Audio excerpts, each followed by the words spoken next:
Taurus, welcome to my channel or Tea's Apple Tree. We're asking Spirit to show us what we need to see in regards to your person's true emotions. Spirit, accurate general messages, please, for man and woman, north, south, east, and west. Sun, moon, rising, Venus, Jupiter, and Mars. Taurus, person's true emotions. Accurate general messages, please, for Taurus person's true emotions. Woohoo! Somebody has a lot of emotions for you, but I'm not going to go over all of these. That's just way too much right there. I would run out of space on my phone. We have here married, and it's in reverse. Okay, we got some cards stuck here all together, so I'm going to keep that little bunch of cards that came out. We have here married in reverse. Are you just living together, shacking together, maybe talking about marriage? We have secluded, separation, reflecting, soul searching. So for some of you, Taurus, it's a separation there. And then we have faith, healing, meditation, and praying. And it's all in reverse. I'm going to give you information on these energies upright and in reverse, but I feel like some of you are not praying enough, or maybe you haven't activated your faith that, love conquers all, okay? And the vows are for better, for worse, but let's look more into these energies here. Sun, moon, rising, Venus, Jupiter, Mars, north, south, east, and west. Spirit shows accurate general information in regards to Taurus person's true emotions, married in reverse. We have here the Four of Swords and Eight of Pentacles. Accurate general messages. Okay. Oh. And we have the Five of Swords energy. Let's go ahead and get into these messages. Keep in mind, this is very general. So you want to receive what resonates and leave what does not. All right, so Taurus, we have somebody that's really focused on the money. This is someone who is about employment, like it could be self-employment or new job or some type of craftsmanship. This is someone who is trying to master being an expertise at what they do for a living. This is someone who is paying attention to detail, and this is working towards something they want. So this could be a reason why marriage is not happening right now, because this person wants to stack up their coins. Like they want to be able to make sure that they can provide, and that they could build, that they're not struggling. So I feel like this is someone who's on the brink of achieving great success, and they're not giving up. This is skills that they're learning at the moment, and this is someone who is just, they've gained a sense of pride and self-confidence with achieving their ambitions, and they're putting a lot of work and dedication and commitment into you. Possibly, if you're in a relationship, you could be living together, just not married or not engaged just yet. This is the effort that someone's putting in, that should be paying off, and relationships should be okay. But I do see there's energy here where that is not the case for some of you out there. Some of you out there, there's been talk about divorce, separation, someone's losing faith, there's arguing, there's conflict, there's detachment. So there's a need to be sure to balance. This person, maybe they don't have a balance with the workload and family life or spending time with you. Or this is an energy where someone is, it's an energy where they're needing to learn from whatever past mistakes so that they don't repeat those mistakes in the future. Because of the energy around this card, I feel like there's something repetitive that's become a little bit boring with their job. For some of you, they feel like they're working hard for a little pay, or they're just, or overworking themselves to the brink of burnout even, and I feel like complacency is starting to set in, and boredom is starting to set in between the two of you. It's all about work and bills, and all work and no play it never makes for a great day, right? So it's an energy where you only get back what you put in, and so your person is going to have to make the effort to make you feel appreciated if they want to resolve any issues they're facing. Maybe they're lacking in confidence when it comes to talking about that lifelong commitment of marriage, or for some of you, this is someone who is just putting too much focus on work and neglecting the romantic side. And so I would say an ultimatum is what they need to be given. They need to put some time and effort in the romantic side of life, or it's going to become more and more boring. I feel like they go to work and they come home and they go to sleep. And it's the Four of Swords energy is here. So This is someone who, you know, need to take time out to rest. Maybe they're just tired, for real. They're tired and they need to regroup and reconnect with the relationship. I feel like it's fear, it's anxiety, and it's stress that's leaving them feeling like they just need some peace and quiet. One or both of you may have disconnected from the relationship and is needing solitude or that time apart. I don't know if you tag team work where they work during the day, you work at night or something like that. And so it's like passing ships in the night, and that's a disconnect. And this person could be feeling overwhelming pressure to keep up with the Joneses or just to pay the bills, you know, and they just need some quality time away. Maybe a vacation is needed. But I see it's a lot of conflicts here. You know, I feel like somebody could be just staying in the relationship because they don't want to be single. You know, this is someone has a fear of being single. They're feeling it won't work out for them, so they're just staying put where it's like they're staying where it's safe. And I feel like there's been conflict, there's been arguments, you know, for some of you, that is. This is a conflict, hostility, lack of communication even, because with the Four of Swords, I don't know if you said something to this person in the heat of the moment that is stuck in their head. Like, they even think about what you said before they go to sleep. They think about what you said when they're at work, especially if they work alone. They got a lot of time to think. And this person, they may want to like ice you out for a minute. They need to heal from whatever was said or done, you know, during the heat of the moment and arguing. Cheating can be a significance here, energy, where there's talk about divorce or separation. Someone's thinking about walking away, like they're thinking about the last time y'all communicated and how it was an argument. Give me a second, y'all. I'm going to charge my phone. It's about to die. One moment here. Okay, so yeah, I feel like this is something is seriously wrong, and someone needs to recognize the problem. You know what I'm saying? It's an energy where it's like if you're with someone that's verbally abusive, because abuse can take place in any kind of shape or form. It could be verbal abuse, financial abuse, emotional abuse. And if someone's neglecting you and thinking about money and bills and work all the time, then that's neglect, you know. And it's no one who truly loves you will neglect you or will talk to you sideways or will down you, you know. So it's an energy where someone's seeking out a connection, possibly with someone who has a bit of a dark side, or they were maybe you saw them at their worst if they got angry, or there is you know, an energy where you are, you know, really probably caught off guard by this person's behavior if they're arguing and stuff. And so as you can see, that together there's 9 of Swords, so there's a lot of anxiety here. Anxiety levels are high. Someone could be sleeping on the couch after this argument, this fight. I don't know if it's something going on at work that you are suspicious of. You know, there could be someone that's praying here, someone that's not praying enough, or it's no faith in the prayers, someone that could be attending church, you know. And I feel like it's an energy where it's infidelity, or someone keeping secrets that they're not communicating about. That could be causing some deception, taking a toll on the relationship, on the marriage, possibly. For those that are married, you know, someone's feeling overwhelmed and stressed with burdens or suffering from anxiety disorder. For some, it's a hormonal issue that is making the relationship a challenge at the moment, especially if there's pressure to get married, pressure to buy a house, pressure to start a family. And then there could be someone that's still not over whatever was argued about, you know. If someone is, you know, could be a lot of feelings of remorse, guilt, regret relating to past issues that's overwhelming someone and causing someone unhappiness possibly.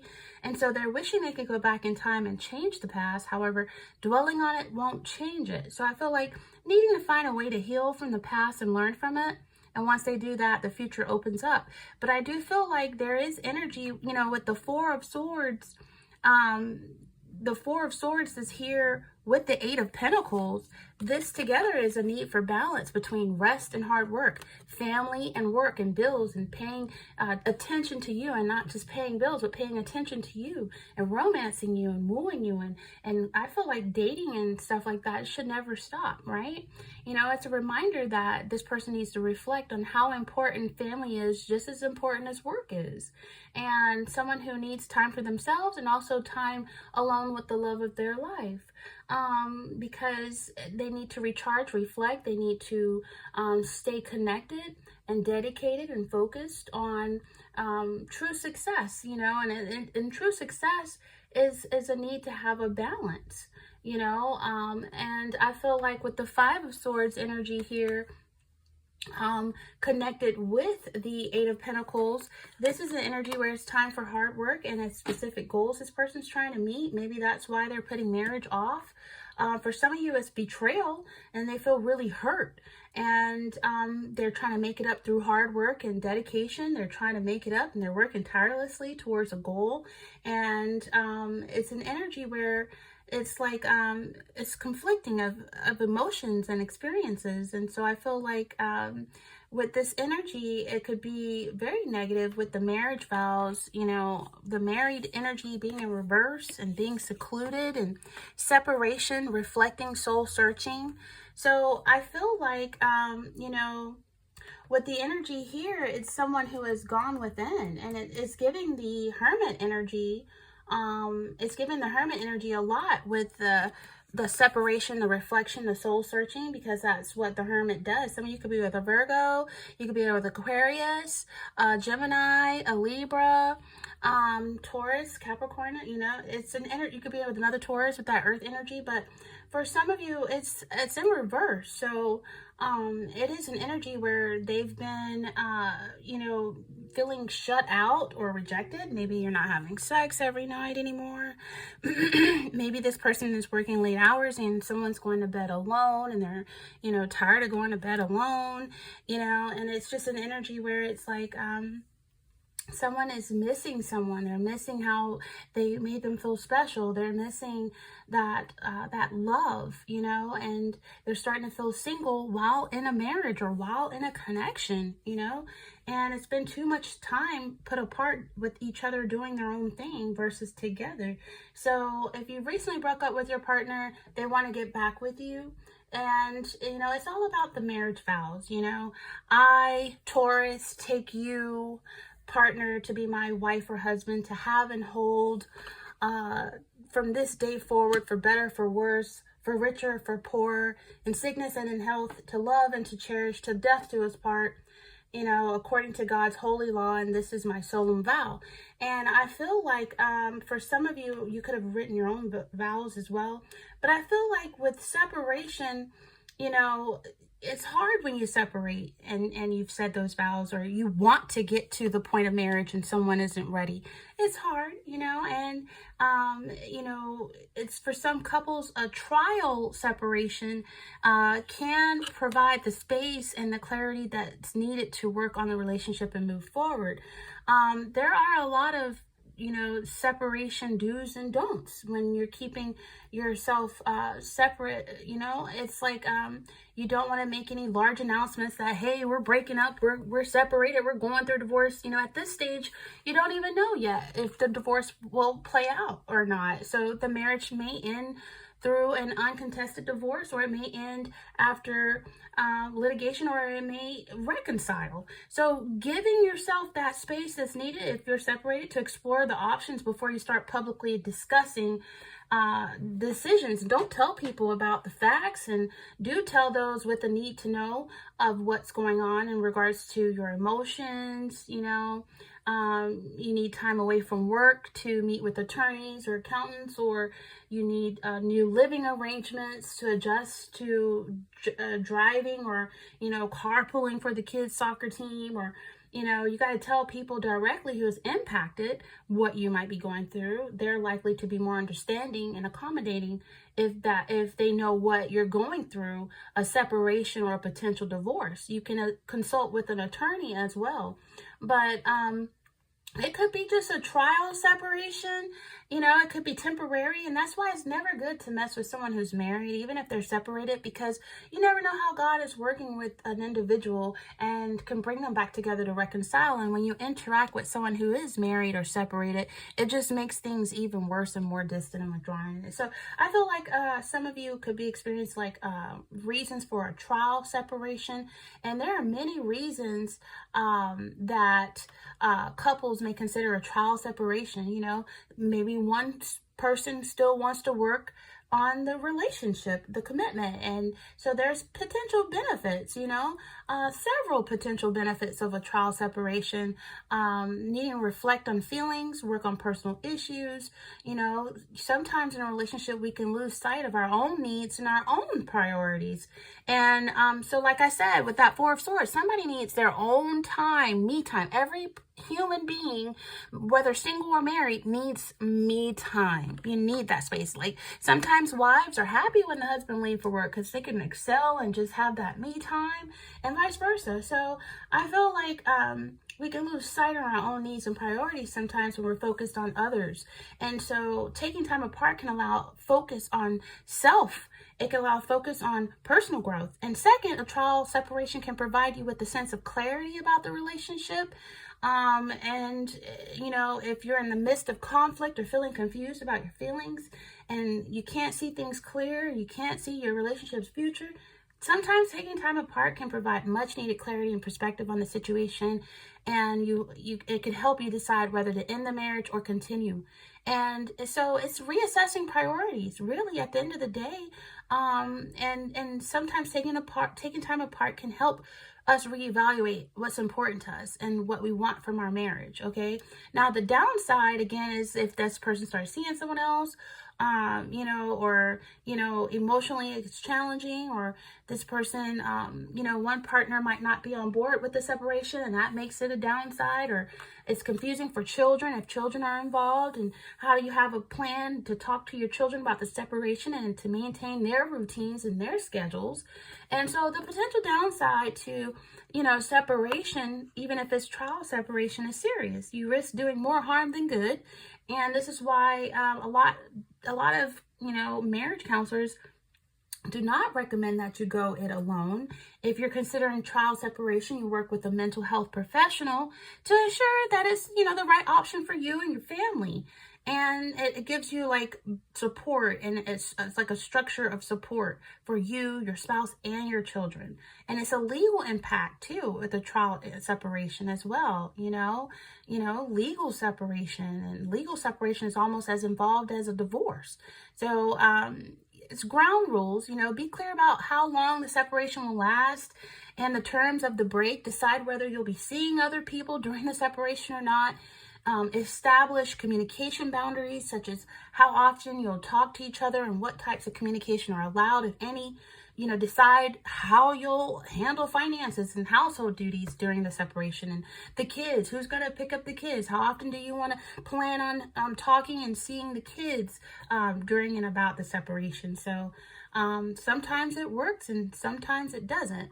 But I feel like if someone's praying that, you know, they're praying for their marriage to be healed, they're praying for their marriage to survive, you know, it's in reverse. So it's a lack of faith. You know what I mean? It's a lack of faith here with the prayers. You know what I mean? And I feel like you got to pray in faith.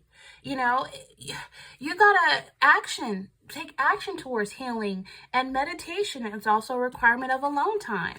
And I just feel like faith is the currency of God's kingdom, and it's an essential ingredient in our prayers. Okay, I've done lots of Bible study videos that you can find on my channel for how to pray, when to pray, all kinds of prayers and stuff like that. And so many believers pray without actually believing that their prayers are being answered, and then they wonder what went wrong. So when we recognize the desires God has for us, and He does support marriage, you know, if there's infidelity, that is the door open for you to take a walk. Or if there's abuse, you don't want to, you know, risk your life in an abusive, violent marriage. But I feel like you got to trust God's promises and persevere in faith. And we grow deeper in our prayers and stronger in our hope and more confident in His responses when we have faith. So you want to pray with faithful prayers. Faith is believing in something that is not quite there yet, but it's like complete trust and confidence in something or someone that's unseen, that's not yet there. It's strong belief in God and in the Word, and it's the true meaning of faith is belief and trust in God based on evidence, but without total proof.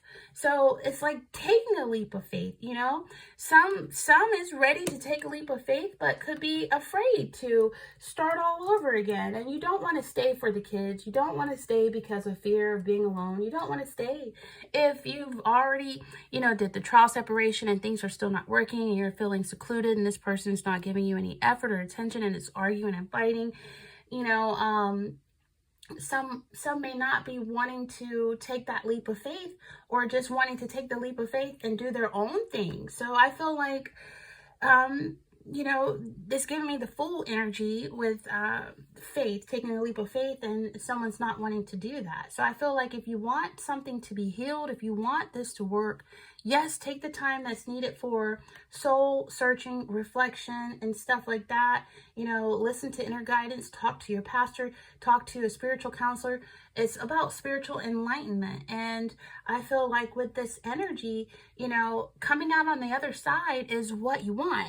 But if you feel lonely in a marriage or in a relationship, then that's the worst type of loneliness to feel, right? You don't want to feel lonely while you're in a relationship. And you don't want to pressure someone or force marriage, because it's never forced marriage. It can never work. And then that's a sign of energies that a forced marriage is just it's got to be like a mutual thing. You know what I'm saying? It could be really scary to tell someone you trust that you don't think it's right to force someone to marriage. I don't know if someone's telling you that or telling them that. I feel like if you force someone into marriage, they're going to end up resenting it and not being happy. So you never want to force someone to marry. But you want someone to propose when they're ready. You want someone to want to marry you, right? You don't want to be forced to marriage. So you can seek a specialist. And if you feel like this person doesn't want marriage, they don't want the same end goal, then you have to make a decision on, are you wasting your time? Are you wasting your energy? How long are you going to wait for someone to marry you? So you got to decide, is this what you really want? You know what I'm saying? How long should you wait for someone to marry you? And there really is no rule. Some couples who date for 1 or 2 years before getting engaged, they're 20% less likely, 20%. And I'm only getting that because I saw the 2 swords on the ground. So I got 20% from seeing the 2 swords on the ground. So 20%. Couples who date 1, 2, 3 years, 3 years I see here. Some of you could have been together for 5 years, 3 years, 2. They usually get engaged. They're 20% less likely to get divorced than those who get engaged in less than a year. Okay, so there's no rush, especially if the end goal is to be together forever. What is the rush then? But I feel like it depends on the individual. There is no timeline or one size fits all for getting married. There really isn't. Only you and only your person can really know what feels right for you. You know what I mean? Some people, it's for at least 1 year before getting engaged. And then that increases their odds of a successful marriage. I know for Christians, the courtship is all about dating. And they usually sometimes make a decision within 12 months to avoid the pitfalls of the lengthy dating relationships, in matters of dating or courtship.